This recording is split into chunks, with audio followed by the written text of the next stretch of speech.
আগামী ফেব্রুয়ারির মাঝামাঝি সময়ে জাতীয় নির্বাচনের জন্য বাংলাদেশ প্রস্তুত বলে জানিয়েছেন প্রধান উপদেষ্টা ডক্টর মোহাম্মদ ইউনূস। মঙ্গলবার মালয়েশিয়ার প্রধানমন্ত্রী আনোয়ার ইব্রাহিমের সঙ্গে দ্বিপাক্ষিক বৈঠক শেষে যৌথ ব্রিফিংয়ে কথা জানান অন্তর্বর্তী সরকার প্রধান। আর সই হয় 5টি সমঝোতা স্মারক। মালয়েশিয়া সফরের দ্বিতীয় দিনে ব্যস্ত সময় পার করছেন অন্তর্বর্তী সরকারের প্রধান উপদেষ্টা প্রফেসর ডক্টর মোহাম্মদ ইউনূস। প্রধান উপদেষ্টা কুয়ালালামপুরের পুত্রজায়ায় পৌঁছালে আনোয়ার ইব্রাহিম তাকে লাল গালিচা অভ্যর্থনা জানান। প্রদান করা হয় guard of honour.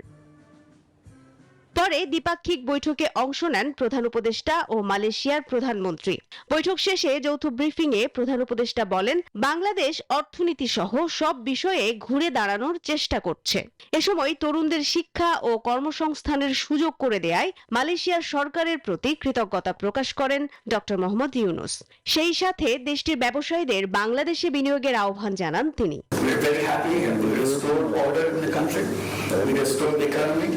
We restored institutions to function within just about a year. So now we are ready for elections. So we'll be holding our elections in coming February, middle of February, to elect a new government so that we can go to a normal running of the country. So we need lots of support, and we are looking forward to Malaysia's support always with Bank Tutum. এছাড়া রোহিঙ্গা সংকট বিষয়ে প্রধান উপদেষ্টা বলেন, রোহিঙ্গা বাংলাদেশের জন্য বড় সংকট। এই সংকট সমাধানে association of south east Asian নেশনসের সহযোগিতা কামনা করেন তিনি।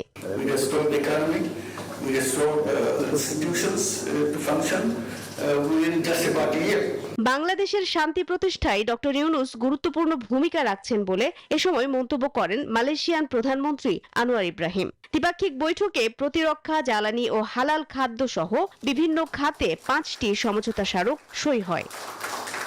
এর আগে 3 দিনের সফরে মালয়েশিয়া পৌঁছান অন্তর্বর্তী সরকারের প্রধান উপদেষ্টা অধ্যাপক ডক্টর মোহাম্মদ ইউনূস। বিমানবন্দরে প্রধান উপদেষ্টাকে লাল গালিচা সংবর্ধনা দেয়া হয়।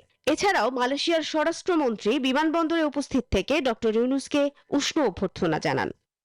মারুফা রহমান, নিউজ 24, ঢাকা।